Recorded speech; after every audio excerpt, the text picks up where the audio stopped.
Hello everyone, and welcome to the seminar series organized by the European Centre for Populism Studies Youth. I am Silvia Mirai-Yeshir, and I will be the moderator for this seminar. Today we are welcoming Dr. Alessandro Nai, who will talk about populism and personality. To briefly introduce our speaker, Alessandro Nai is an assistant professor of political communication at the Department of Communication Science at the University of Amsterdam. Prior to this, he was a senior research associate at the Electoral Integrity Project at the University of Sydney, and assistant professor at the University of Geneva. His research focuses on the drivers and consequences of election campaigning, political communication, and the psychology of voting behavior. His recent work deals more specifically with the dark sides of politics, the use of negativity in election campaigns in a comparative perspective. His work has been established in several journals such as Political Psychology, European Journal of Political Research, and the Journal of Public Opinion Research. He will present today results from his recent work on how voters perceive the dark personality of political candidates. His research investigates whether voters displaying populist attitudes are more likely to appreciate candidates that score high on dark personality traits and low on agreeableness. And just a little about the structure of our seminar. First, Alessandro will be presenting for about 40 minutes, and then we will have a Q&A session for about 10 to 15 minutes. So feel free to type any questions in the chat to be answered at the end of the session. Or if you would like to ask them yourself, please raise your hand and unmute yourself during the Q&A session. And once again, thank you for joining us today, Alessandro, and the floor is yours. Thank you so much, Mirai. Thank you for this very kind introduction and for the invitation in the first place. I'm extremely happy to be here. When we first started discussing about me potentially participating, the dates for me were not super ideal. Super happy that we were able to find at this moment, and welcome everybody. As the kind introduction said, indeed, I worked this past maybe 5 to 6 years on the dark side of politics, mostly on campaigning, negativity, instability, which is not something that I will be discussing today. Especially given that this group is mostly interested in populism, I will focus on populism and on the dark side of populism and the relationship between populism and the dark personality of candidates of voters. I will mention a couple of articles that we published, but this research agenda is very much work in progress. So any inputs, insights, comments, critiques, problems that you see with this type of research, please feel free to interrupt me, to tell me, to ask me questions in the Q&A afterwards. I'm really eager also to hear from you, experts on populism, the problems that you see with this research agenda. All right. This is what I'm planning to discuss today. First, assuming that we are not all here experts on the dynamics of personality, from a political psychology standpoint, I will give you a very quick primer on personality, on the measure of human personality, and more specifically on the negative side, on the dark side of human personality. I will then, in the second part, move to the matter of whether we can say something about the personality of political leaders. Like, I think 1 or 2 political leaders right now, Donald Trump, Angela Merkel, Vladimir Putin. Can we say something about who they are, their character? My point is, yes, we can. But it's not so easy. And I will discuss how we can tackle this issue from a theoretical standpoint and from a methodological standpoint. And then the third and fourth part, which are the shorter, but maybe the most important ones, built on what we discussed in the first and second. And there are simply 2 case studies. The first one investigates whether we can say something about the personality of populist leaders. Think in your mind about some well-known populist leaders, and then think in your mind of some non-populist leaders, mainstream. Are these 2 groups of politicians different when it comes to their character? We will see that, yes, this is very much the case. And the last part is actually the article that I circulated. We flip the logic and we say, okay, but what can we say about the personality of leaders when it comes to the perception of voters? And more specifically, whether voters that are populist, so voters that score high on populist attitudes, have a preference for dark politicians. This is sort of my lecture in 2 minutes. So let's get going. Dark personality first. This investigation on the dark side of human personality, both when it comes to voters, but also when it comes to politicians, can, broadly speaking, be sort of placed at the crux of a broader and deeper set of phenomena, social and political phenomenon, which we call, myself and a couple of colleagues, we call dark politics. Politics around the world is getting dark, or darker even by the day. When it comes to pure electoral dynamics, we see increasing hostility among voters, which many have measured, for instance, in terms of affective polarization, of negative partisanship. Increasingly, we don't simply disagree with our opponents, but we really dislike them. Even we hate them in some cases. From the level of elites, this dark component of politics is very clear, very apparent during elections. When you look at the content of their campaign, increasingly politicians attack each other, not simply in a civil way, but also in an uncivil way. So the use of incivility, personal attacks, and even insults is becoming unfortunately frequent.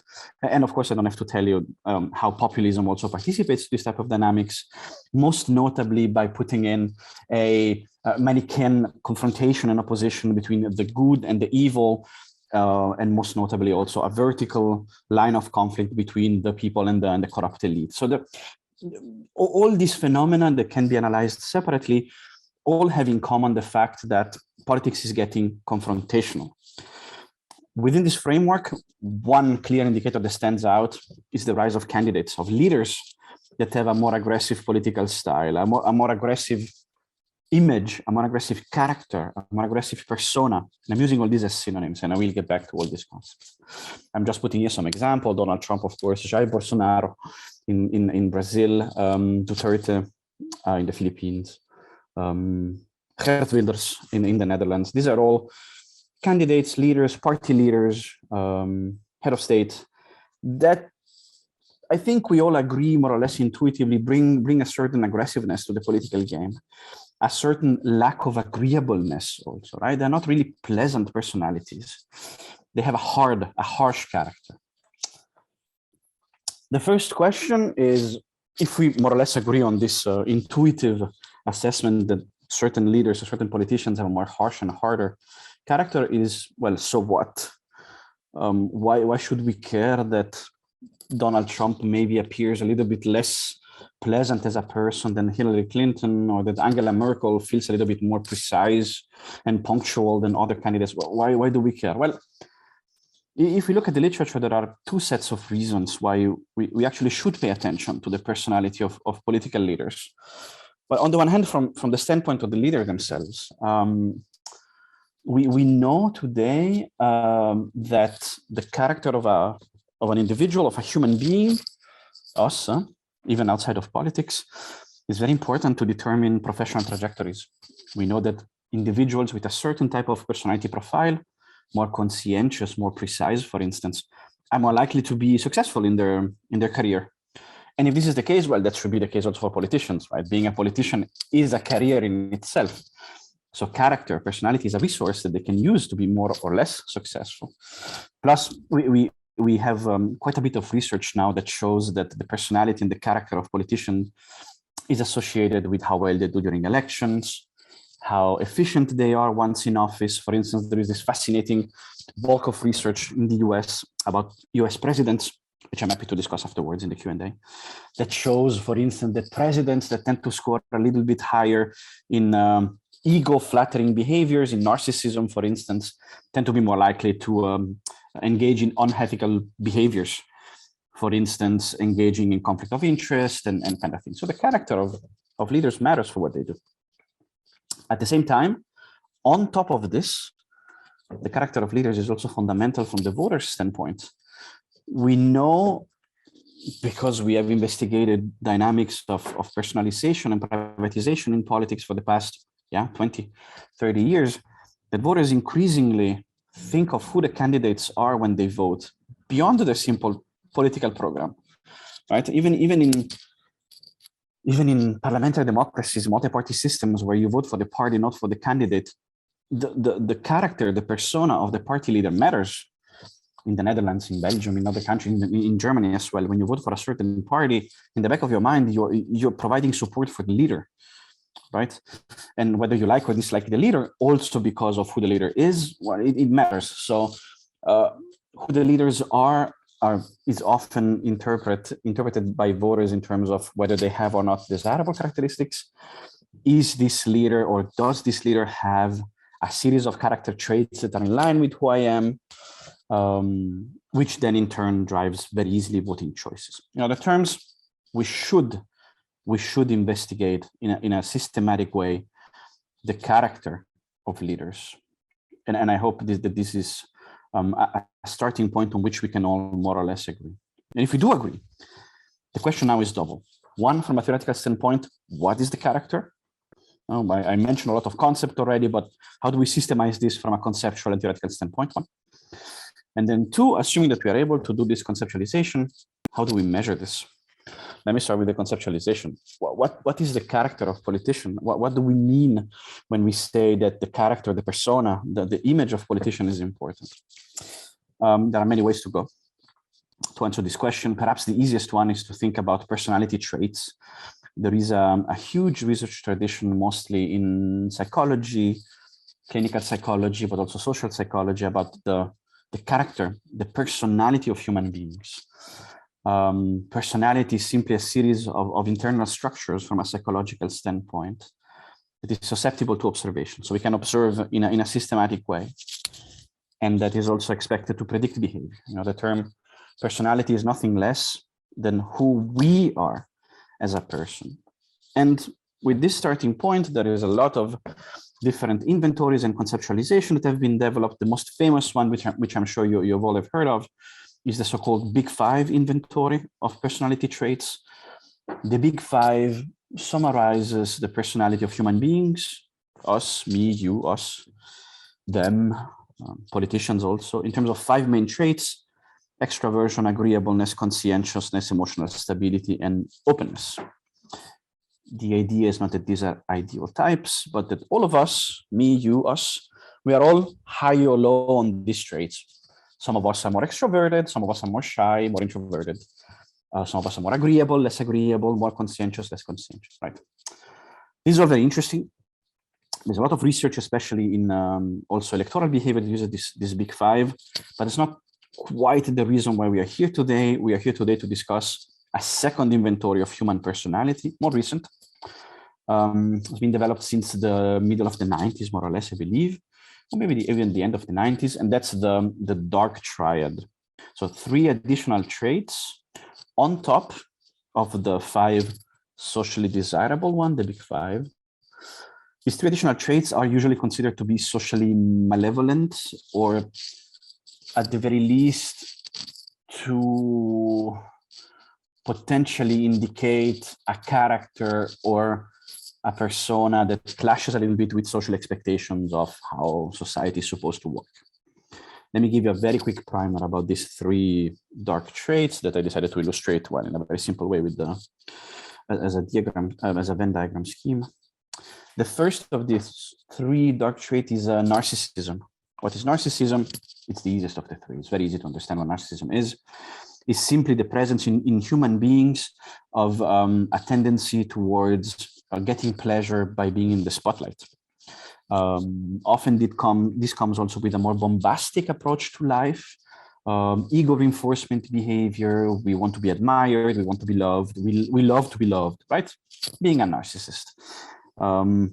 Think your social network around you. Think also political figures. I'm sure you can all pinpoint to maybe 1-2 persons that score maybe a little bit higher in this, right?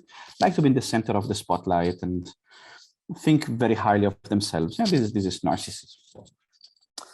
The second of these dark traits is psychopathy. Very important. We are not referring here to psychopathy as a clinical manifestation of the trait. So we're not saying that people that are high in psychopathy are serial killers with a knife and go around killing people. That's not the case. Huh? Psychopathy, from a personality standpoint, is nothing else than the incapacity of connecting emotionally with human beings. Somehow this is, in my opinion, wrongly referred to as sociopathy. right? So people, individuals, us, you, me, that score high in psychopathy tend to not being able to feel remorse, tend to be more insensitive, a little bit more impulsive, maybe also socially dominant, lacking remorse, unable to connect emotionally with other human beings. And the third, also called the political trait, or the political dark trait, is Machiavellianism. Comes from the Italian philosopher Machiavelli, of course. Is nothing else than the tendency or the preference towards strategic behavior, for implementing behaviors that are based on manipulation, on cynicism, on trickery. So it is the opposite of honesty and transparency, if you want, right? Narcissism is the opposite of modesty. Psychopathy is the opposite of warmth and care, and Machiavellianism is the opposite of honesty and transparency. Yeah. The three dark traits, of course, overlap quite a lot: narcissism, Machiavellianism, psychopathy. Importantly, the three of them have in common what many scholars call the dark core, a really socially malevolent persona of people that think a lot about themselves but don't connect emotionally, and everything they say, they do it in a very strategic way. Right? This is the dark core. This might seem a little technical. The point that I'm trying to make here is that beyond the theoretical interest of this classification of human personality, there are reasons, in my opinion, and I hope I will be able to present some evidence about this with you today, that we should also consider this classification of personality when we think of political leaders. There is, in my opinion, an important research agenda here that tries to establish whether leaders are good or bad in what they do, not from a normative standpoint, but simply in terms of results.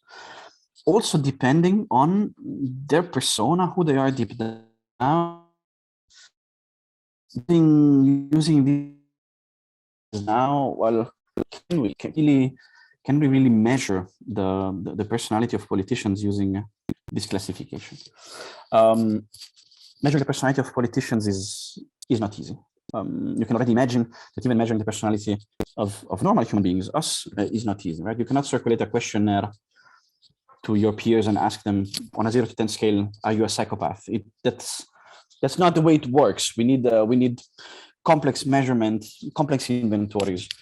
But it's feasible for human beings. There are several inventories that have been tested, validated, translated, external validity checked, even across cultures and so forth. For politicians, it's a little bit trickier.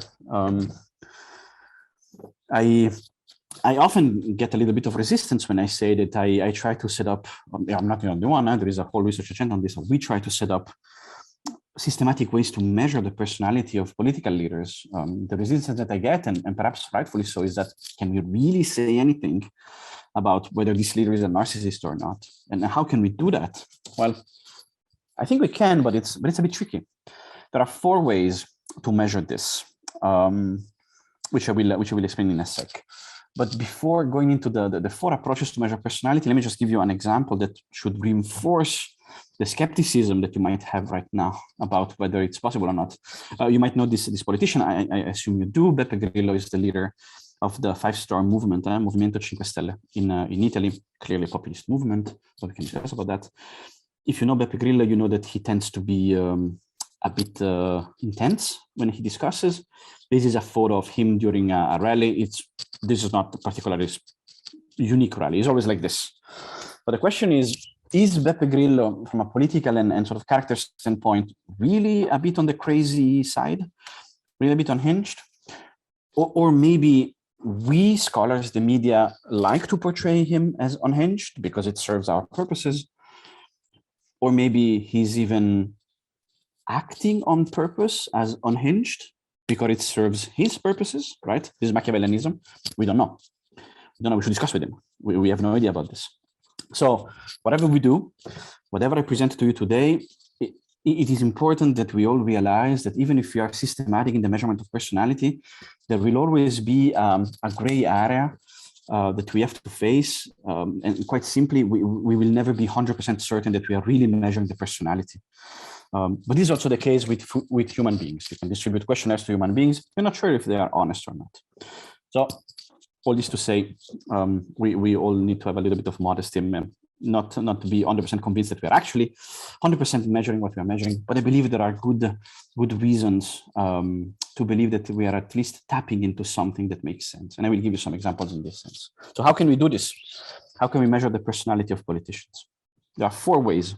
I'm going to quickly go through these 4 ways and then move towards the 2 case studies, which are the reason why we are here today.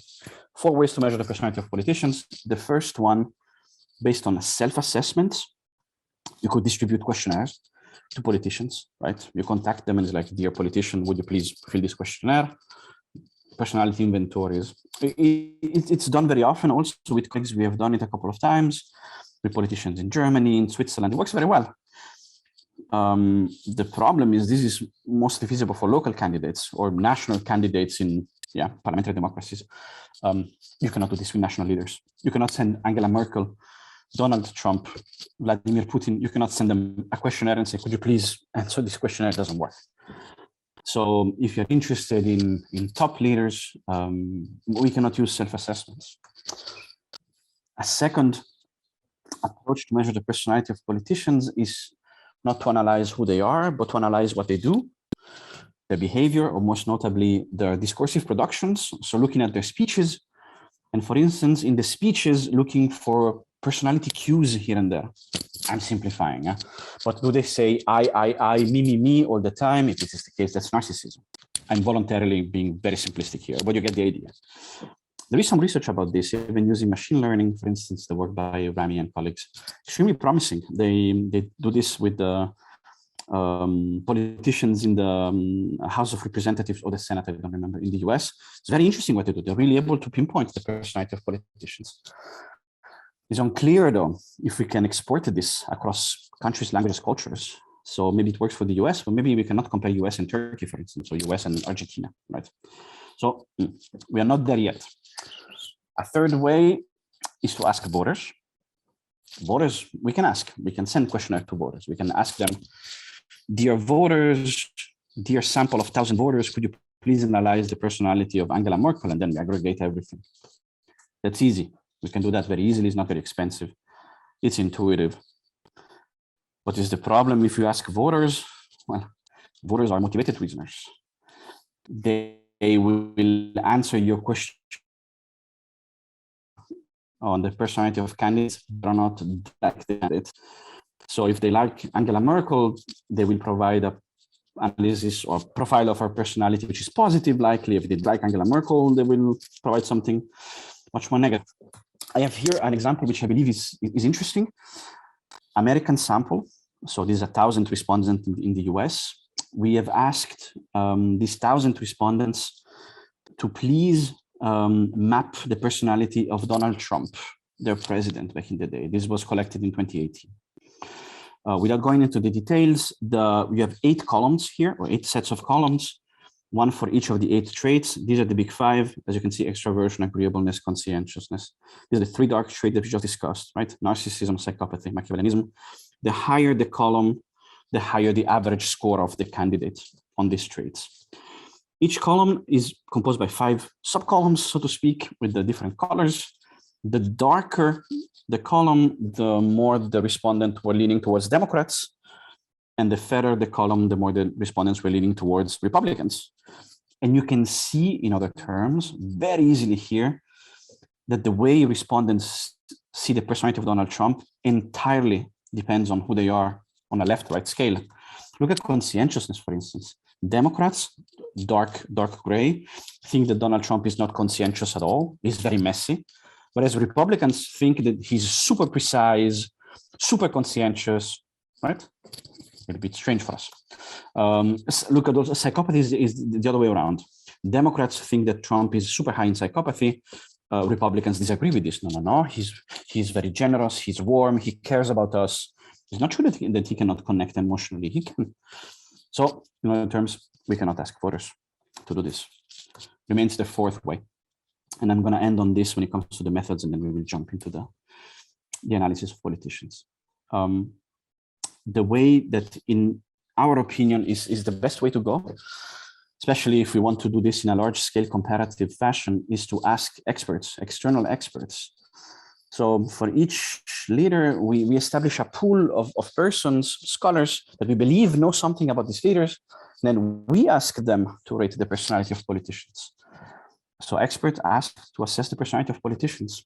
This might seem a little weird, right? And from an historical standpoint, it might seem also a little fishy, especially in the US. There is this famous Coldwater rule that psychologists cannot say anything about the personality of leaders because they have never diagnosed them in person. But this is old. This is a rule that we are increasingly living on the side. The profession itself, including in the manual of diagnostic DSM-5, increasingly accepts that professional can provide a diagnostic of the character without interacting directly, by simply observing their subject. There is furthermore a rather strong evidence at the individual level of agreement between observers. If you ask your peers to evaluate you and then you evaluate yourself, the two sets of observation will match quite closely. Plus, with colleagues, we have tried to uncover biases. We have found some, but they're not to the extent that we believe. So all in all, we believe that we can ask experts. Let me show you a couple of data points of this expert survey that we have been conducting since 2016 for all national elections since 2016. So 16, 17, 18, 19, 20, 21, 5-6 years. Every time that there is a national elections in the world, we have a sample of scholars. We send them a questionnaire. We ask them questions about the campaign, negativity, but also about the personality of the top candidates, potentially political leaders. It's ongoing. Yeah? Just today I sent out the questionnaire for South Korea. There was yesterday an election about South Korea. Well, right now my Qualtrics is getting answers about the personality of the presidential candidates. We have 170 elections, more than 100 countries. So it's pretty big. It's pretty big. And this data set includes scales for the personality, socially desirable, big five, but also the dark triad of top candidates. Two examples to, in my opinion, hopefully prove you that this data set makes sense. This data is for the 2016 election in the US. The spider graph represents the 8 traits that you can see here on the outside. I hope it's not too small. Extraversion, agreeableness, conscientiousness, emotional stability. And the dark triad is this: narcissism, psychopathy, Machiavellianism. Before we look at the graph, very important, these are not polar opposites. Huh? These are 8 independent dimensions, just presented as a spider graph for illustrative purposes, but it doesn't mean that extraversion is the opposite of openness or conscientiousness is the opposite of psychopathy. These are independent. What you can see here is the full personality profile of the 2 main candidates, Hillary Clinton in blue, Donald Trump in red. And what we see as assessed by the expert. So we asked, I don't know, 70, 80 experts. This is the average of their assessment. So by averaging the answer of the experts, we have what we believe is the profile, the personality profile of the 2 candidates coming from objective expert assessments. You can see that Hillary Clinton scores very high in stability, conscientiousness, a little bit low on agreeableness and extraversion. She was not necessarily projecting herself as being very pleasant or open or warm. But the super stark contrast is with Donald Trump. Donald Trump extremely high on the dark triad, high narcissism, very narcissistic. He himself was saying all the time, only I can solve the problems of this country. That's narcissism, psychopathy, Machiavellianism. Also very high in extraversion. He's very bombastic, makes jokes all the time. He insults his opponents. He's a presence, but extremely low in agreeableness, low in conscientiousness. So you can see how this systematic mapping of the personality of the candidates coming from experts in politics sort of reflects the way that we intuitively feel about or see these candidates. There are no surprises here. This tool is simply to quantify an intuition that we have in a systematic way using experts. Second example is a little bit more obscure, but I like it a lot, is the election in France of 2017. Important this year because in a few months there's another election. You have in red populist candidates from the Front National or Rassemblement National, Marine Le Pen, and you have in blue Emmanuel Macron, the current president, of course, I'm not going to go into details, but you can see, for instance, Marine Le Pen scoring relatively low in agreeableness. We know that she projected maybe in the past an image of tough political leaders. Maybe that's why she was scored a little bit lower in agreeableness. But my favorite result here is this one. Emmanuel Macron scoring high in narcissism. And the example that I always give, Emmanuel Macron created his own party, and he called the party using the same initials of his name. Emmanuel Macron, EM, En Marche, EM. If you really create a new party and you give the party the initials of your name, probably you're a little bit of a narcissist. This is why Emmanuel Macron scores high in narcissism. Anyway, we have a huge data set now that presents this profile for almost 200 candidates. And because we have this data set, we can play a little bit with it, which is what I will do now in the next 3-4 slides, and then I'm done. The first thing that I will do is answer the question that I opened with, whether or not populist candidates have a certain personality profile. Think of 1-2 populist candidates, beyond the ones that we already discussed, beyond Marine Le Pen, beyond Donald Trump. If you think of these political populists or populist leaders, I assume chances are high that you have identified candidates that tend to engage in a certain performativity of their political stance. There is some research on performative politics and populism as a style that says that populists tend to emphasize agitation, tend to be spectacular, tend to provoke. They behave like a drunkard in a guest. They display bad manners. You know, the classic image of the populist that comes there to disrupt the usual civil, boring politics. Well, let's see if this translates into a set of personality traits. This is all the candidates in our data set. Looks like a spaghetti dish. So you have here the 8 traits.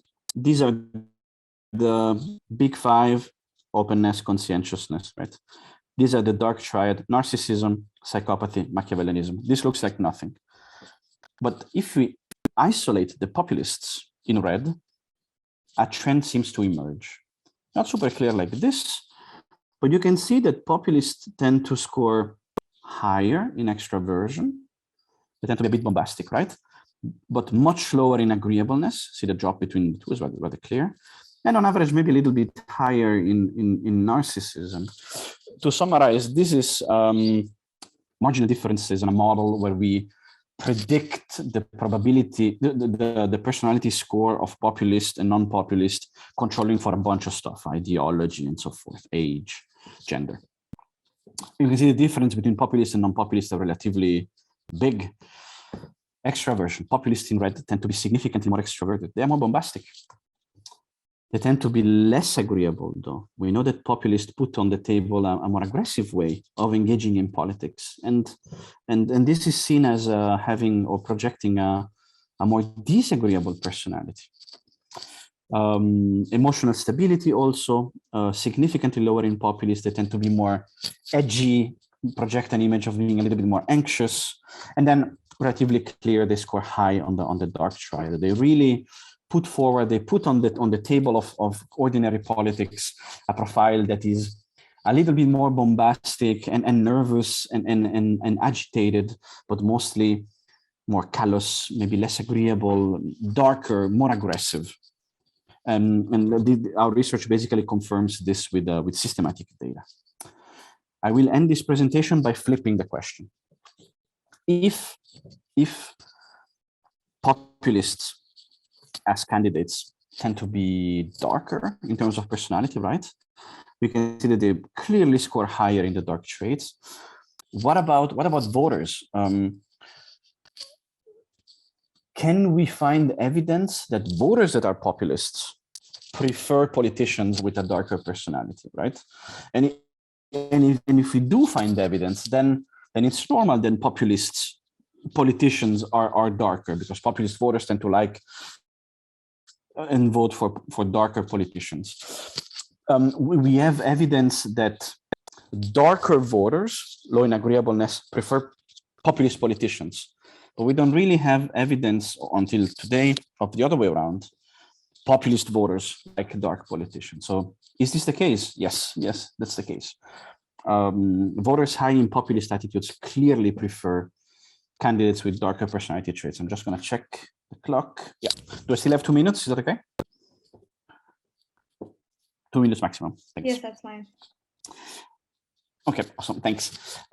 So the evidence that I'm showing you in this slide and the next comes from a matching between our expert data, so about the personality of politicians, of leaders, with individual voter data. It's the CSES, the Comparative Study of Electoral Systems, which is a systematic compendium of post-election surveys. If you do the match between the two sets of data, the overlap yields a data set with 49 candidates in 22 elections, for each one of whom we have data at the individual level. So it's a big data set, 70,000 respondents, voters, and we see the effect of the personality of 49 candidates on these 70,000 respondents, if it makes sense. This is the geographical coverage of the evidence that I'm presenting. Most countries in Europe, but also Australia, New Zealand, Brazil, Chile, Canada, US, so relatively widespread. What we see is two sets of observations. First, simply looking at the drivers of who likes candidates in general. So the dependent variable here is simply candidate likability. What factors push voters to like candidates more or less, which we will use as baseline. We see some classic examples. If the ideological distance between the voter and the candidate is high, so if the candidate is very distant from you, you dislike the candidate, right? See how the effect is very strong and negative. We also see from the candidate standpoint that incumbents tend to be more liked, but also that candidates that have a dark core, so candidates that score high on the dark triad, they tend to be disliked. This is an extremely important baseline. Across the board, dark candidates are disliked. What I'm showing, and this is my last slide, what I show here is that this is only the case for some voters. Look at the left-hand graph. Left-hand graph is the marginal effect of candidate likability as a function of the candidate dark core here. These are candidates that are very dark, very nasty. Here are candidates that are more agreeable. Also as a function of increasing levels of populist attitudes. So this is the interaction term between personality of the candidate and what the voter are populists. As you can see, for voters that are not populist at all, it's this line here that goes down. The darker the candidate, the more they dislike it. But that's not the case for populists, though. Even stronger is the effect for agreeableness, and I will end on this. Non-populist voters like agreeable candidates. This is the line that goes up. For non-populist voters, the more agreeable the candidate, the more they like it. Populist voters, though, these guys here, populist voters, the more the candidate is agreeable, the more they dislike them. So populist voters really like dark candidates, which confirms trends that we have found at the candidate level, that populists themselves tend to have a dark personality. And I'm going to stop here. Thank you for your attention. Thank you so much for that presentation. I think it was very interesting. And for me personally, I think to see how sort of political success has shifted from a conventional understanding of how parties would, give promises in their manifestos. And then we would think that these promises and the achievability of these result in political success. But I think with the rise in populism, we can see that politics is very personal now. Yeah. So that was very interesting, and thank you so much. So going back to your last question about the populist voters and the dark personalities, I have a question of my own.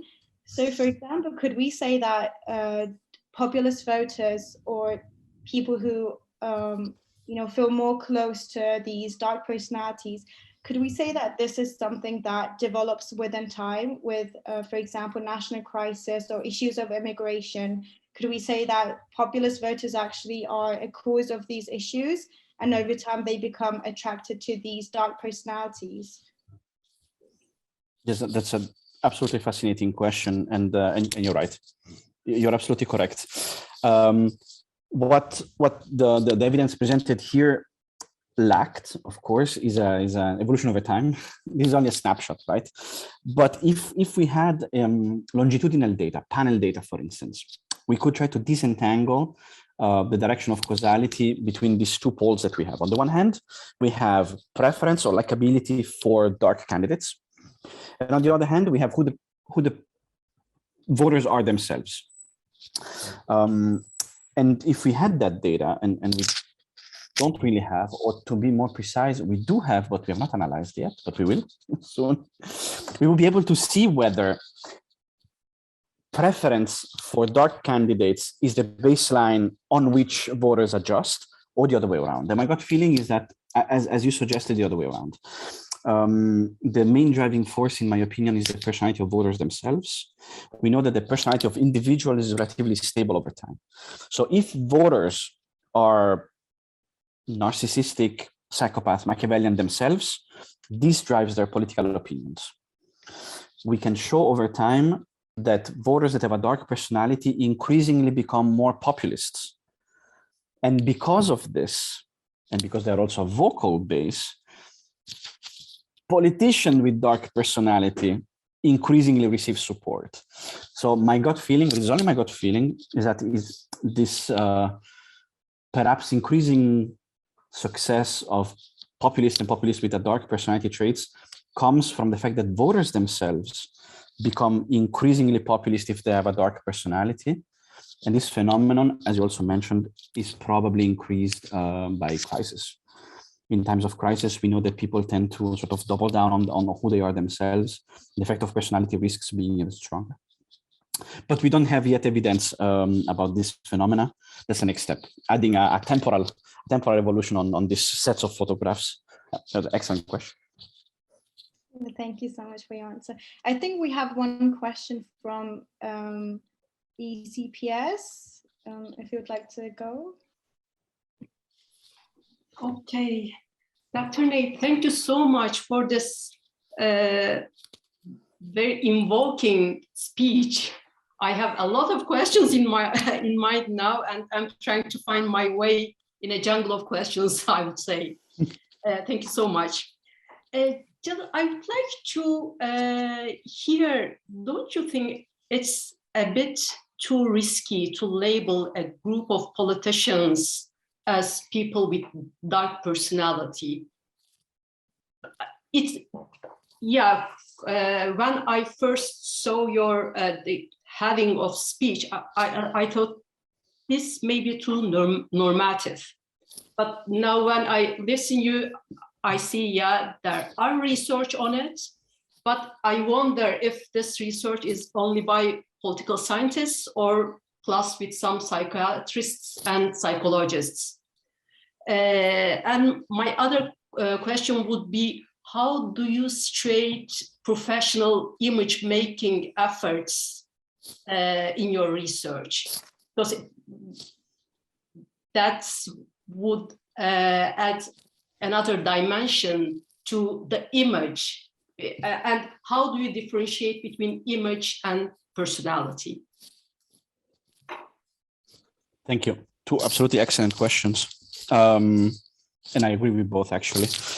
Your first question about the risk or the excessive normative connotations associated with calling someone a psychopath, right? Or saying that someone has a dark personality was my doubt at the beginning as well. I'm a political scientist. I'm not a psychologist, even though I work a lot in political psychology. So my normative concerns were there from the beginning. As political scientists, we are sort of formed of thinking in terms of big normative problems. And so I was a bit skeptical at the beginning. I'm a little bit more reassured now for a couple of reasons. First, the measure of the personality of politicians is in my research done by political scientists, including myself. But there is indeed research very similar done by psychologists. And then we have compared our ratings of politicians, and we find a super high agreement. So when it comes to politicians like Trump, for instance, we have two sets of evaluations done by psychologists, done by political scientists, and the two converge extremely strongly. So there is reason, in my opinion, to believe that at least the expertise does not necessarily come with a high normative charge. But can we exclude this normative element altogether? The answer is no. Even experts, they have political preferences, right? And we know that academia, for good and for bad, tend to skew more towards the liberal left. We know that there's much fewer conservatives in academia than there are liberals. And we have to do something about this when it comes to the measurement of personality. I did not really have the time today to go into these details, but what we have is a second set of personality measures that take into account the sort of weigh the average distance between the ideology of the candidate evaluated and the ideology of the sample of experts. The idea is the higher the distance between the sample of experts and the candidate, the higher the chance that the experts will see the candidate as very dark. But we have a series of adjusted measures that filter out this effect. And when we use this additional set of measures, the effects are maybe slightly weaker, but are still there. Populists have a darker personality and so forth. So I think it's absolutely important that every time we put on the table the normative dimensions here, we don't have to forget them. But from an empirical standpoint, I tend to be, let's say, at least in part reassured, which I think is good. Your second question goes much further than my work, and is also a little bit above my pay grade when it comes to expertise. But you're absolutely right that there is a capital difference between personality and image. And when it comes to politics today, we know that image, political image also, right, is something that is really built for candidates, especially in highly professionalized political system. Candidates spend a lot of money to build up a certain image. And we have campaign consultants, spin doctors, opposition research experts that are paid a lot of money to help candidates build their own personality, their own image. How do we square this with their persona and personality? Well, it's tough. It's tough. What we have done, and that's really the only evidence that I can think of, what we have done is research about the personality of candidates and the campaigns they use. If they use positive or negative campaigning, we expect to see a match between the two.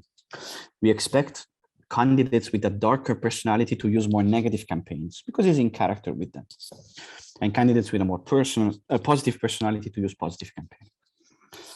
And how do we link the two? Well, we use exactly the starting point that you mentioned, the professionalization, the image of candidates. We look whether candidates, the paid campaign consultants, we have this data, use campaigns that are more in line with their personality. We call this the tailoring effect. And that's indeed what we show. Candidates that pay the campaign consultants, if they have a positive personality, they use positive campaigns. If they have a negative personality, they use negative campaigns. So what we see there is evidence that personality and image construction through campaigns goes hand in hand if they have a campaign consultant. In other terms, image and personality, they interact, but we are not able to disentangle completely today. This is an excellent question. Thank you so much. Thank you. Thank you. We have another question from Imke. Would you like to unmute yourself? Hi. Yes. First of all, thank you for your presentation. It was fantastic. It was really fun to listen. I have two questions I would like to pose. The first one is, I would like to know regarding the characteristics or the image of the leaders. Are there differences between left-wing and right-wing populists? And does it make a difference from which culture, or let's say geographic area they are? Because, you know, we differentiate between Western Europe, South and Eastern Europe, even US and South America and these regions. Then my second question would be, does it make a difference at which level of voting we look? Like, for example, at the municipality level, can we see the same patterns, or are there differences? I'm just taking notes of your excellent question. Level of politics. Thanks, Imke, for this really excellent question. By the way, I'm absolutely impressed by the level of questions I'm receiving today. 2/3 excellent questions. I hope I have good answers for you. Maybe a bit disappointed because this is your question really touched the boundaries of what we can do with this data, and also some of the problems with the data. So you're absolutely right. First, left wing, right wing. Yes, we do find some minor differences. We do find that candidates in general, not only populist, also populist, but candidates in general, even beyond populist, on the, let's say, right conservative side of the spectrum, they tend to score a little bit higher on the dark traits, a little bit higher in conscientiousness too, and a little bit lower in agreeableness, and the other way around for left-wing candidates. This is somehow reassuring. Research in psychology shows that these trends exist also in the public. When you do surveys in the public and you measure the big five, the dark triad, that's what you find. You find conservative voters, conservative humans, individuals tend to score higher on the dark triad, tend to be a little bit less agreeable, but a little bit more conscientious, right? A little bit more precise order. That's classic conservative right wing. So we do find these differences, and they are reflected in differences in human beings, but these differences are not massive. And when it comes to populism, to the best of my knowledge, these differences are even lower. So if I remember correctly, the difference between left and right politicians when it comes to personality are smaller than the difference between left and right populist politicians, because populist candidates are sort of a category on its own that sort of tend to be a more consistent personality than non-populist candidates, if I remember correctly. When it comes to culture, East-West, I have not looked into this in detail. We do control every time that we do analysis by the geographical region, but I've not looked into this in detail. And there is a reason why, because I strongly suspect that, yes, there will be differences, even beyond in the East and West Europe, right? So I have this data set that covers the whole world. So there is personality of politicians in Japan, in Argentina, in Brazil, in South Africa. Necessarily there will be differences there. The political realities, political cultures are so different than issues like presenting a positive image of the self as a completely different meaning in individualistic countries versus collectivistic countries like Korea or Japan, for instance. So my strong suspicion is that there will be super strong differences, but I've not yet investigated this in a robust way. By the way, if these topics are interested, there is a lot of research that needs to be done here. So do reach out. We can write something together. But it's a very good question. And the last one, the level, where the dynamics or the trends that I discussed today exist also at the local level versus at the national level. Yes, with colleagues, we are investigating the dynamics of personality of candidates at the local level. We don't do with expert surveys. We use self-ratings. So we distribute questionnaires, right? Because local candidates, they answer. It's much more easy to convince them to participate. And what we find is very similar. The personality profile of these local candidates is rather similar than the personality profile of top leaders. And even when it comes to dark personality traits, a colleague of mine, Jürgen Meyer, is mostly working on this, myself a little bit less.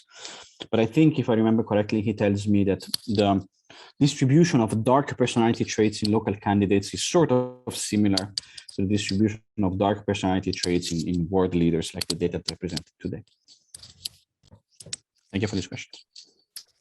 Thank you for your exhaustive answer. It's really interesting to know what needs to be done and what is done. And thank you. Thank you. It is really much of a work in progress, and this whole agenda. Sorry, Mira. No, it's okay. Thank you so much. We have another question in the chat. I'll just read it out to you. Thank you very much, Professor Nai, for your exciting and striking presentation. My question is as follows.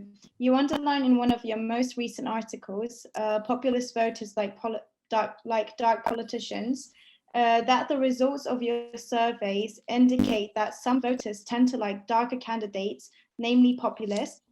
And you also argue that the reverse is also likely to be true. Populist voters prefer dark candidates. According to your findings, which feelings or motivations push these voters to show their preferences in this way? Wow, that's an excellent question. That's a tough one because it really touches the mechanisms behind, right? What I showed today is simply the results, the photography of what happens. This question really goes, it sort of opens the lid and looks backstage, look at the dynamics. I believe that a mechanism that is in play here today is the homophily mechanism. What is the homophily mechanism? Even beyond politics, when you think of human relations, even dating or affective romantic relations, friendships, engaging with peers, but also politics, the homophily mechanism says that we as human beings are hardwired in our mind, in our body, to particularly appreciate other human beings that have a personality profile that is similar to ours. Right, so we are hardwired to look for personality kinship, so to speak. So agreeable persons tend to converge towards more agreeable persons. Maybe narcissists tend to converge towards narcissists, and so forth. This is a phenomenon that exists in human dynamics, in societal dynamics. It also exists in politics. Two fabulous Italian scholars, Caprara and Vecchione, have investigated this homophily mechanism, and they show very clearly that voters with a certain personality profile, they look most at the big five, tend to vote for candidates with that similar personality profile. And what I believe is happening is exactly the same also for the dark side of personality. So we have this sort of three elements that go hand in hand. Where the voters are dark themselves, plus minus populism. Where the candidates are dark themselves, plus minus they are populists. And what we find is probably these two different sets converge because due to the homophily mechanisms, populist voters tend to be darker themselves. We know that populist voters tend to score high on the dark triad voters. We know that populist candidates tend to score high on the dark triad. And we know that populist voters like populist, dark voters like dark candidates, in other terms, dark voters like dark candidates due to this homophily mechanism. The reasons behind these homophily mechanisms in politics are very rational. We are giving, by voting to politicians, we are giving them power. We want, voluntarily, involuntarily, consciously, unconsciously, we want to elect political leaders that will act in society, that will enforce policies that are beneficial for us. And intuitively, if we vote for someone that has the same personality profile of us, someone that is similar to us, we can start from the assumption that they will promote policies that are beneficial for us. And this is the reason from a almost evolutionary or psychological standpoint why I think the two are linked in terms of mechanisms. But this is more of a hypothesis than a real test. Thank you so much. I have one question regarding this question. And usually, like when we study populism, we kind of see this relationship between the voter as being sort of the loser of the previous regime and sort of seeking that revenge. And we see the leader kind of being that strong common man who's, ready to speak up for the people who have been, outsiders throughout the years. So how does this fit in within these, the matching personalities? Because from the outside, it's like very different groups of people. One have been used to being an outsider and the other is actually going up and speaking up. So how does this really fit with the, the dark personality matching sort of thing? Excellent question. It's true that if you think like this, then the two types of groups are completely different, right? We have on the one hand, losers of political competition or losers of globalization, as some scholars have called them, that turn towards dominant and charismatic leaders, very different type of person, losers that turn towards winners. So how do we reconcile this with the overlapping and the homophily mechanism that I just discussed? I believe that the two groups, the losers that want revenge that we're referring to, and the charismatic leaders that tend to push forward a more muscular and sort of at times even authoritarian vision of politics, have personality traits in common, or a psychological profile in common, and this is social dominance orientation. Social dominance orientation is a set of personal characteristics that simply says that, or that refers to a preference for a more muscular set of social dynamics, for more verticality instead of horizontality in social dynamics, like groups need leaders that take sort of control of the group. Social relations need to be more muscular. We are not all the same, right? And I do believe that losers of globalization, or voters that are on the losing end of politics, that seek sort of political revenge, and authoritarian political leaders both share this social dominance trait. They both see politics as a highly competitive game where the winners or the stronger need to take power. I'm simplifying, you know? And in this sense, the two different groups sort of converge. And this is why losers from the voter standpoint tend to converge more towards dominant leaders. Thank you very much. And we have one question in the chat, and I'll just read that out for you. Thank you for your presentation. I have a question. To what extent is the cleavage effect of the dark personalities of political leaders a threat towards democracy? Thank you. Thank you for this question. Also an excellent one. I think this goes back to what we were discussing before in terms of the normative dimensions of, well, in this case, dark personality, or dark politics more in general. I believe that the real threat to democracy is on the unintended long-term consequences of the dynamics that we have been discussed today. We know that a darker approach to politics, not necessarily dark personality, more in terms of the use of more muscular language, negativity, incivility, intolerance, harsh negative emotions, insults, right? Which goes hand in hand with the politicians with a dark personality.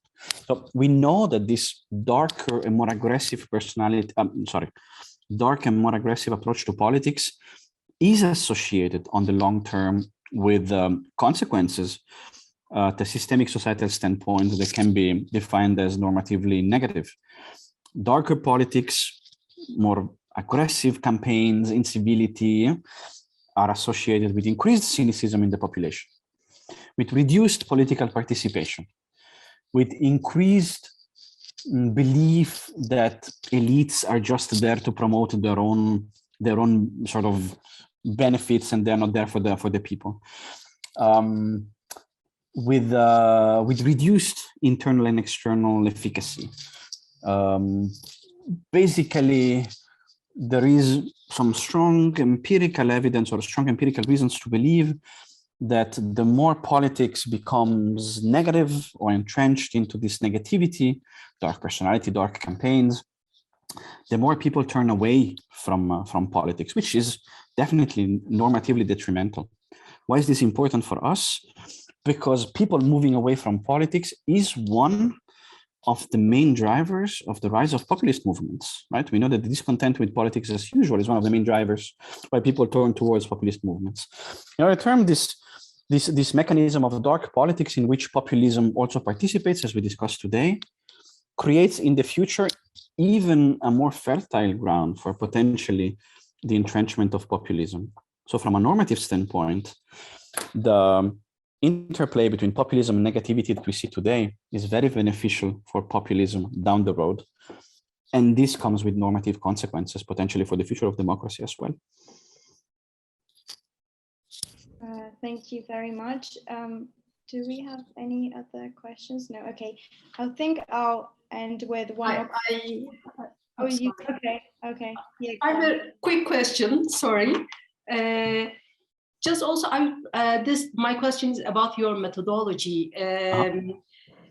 Did you have the opportunity to compare leaders' personality in public and in private spheres when they are with their families, with their friends?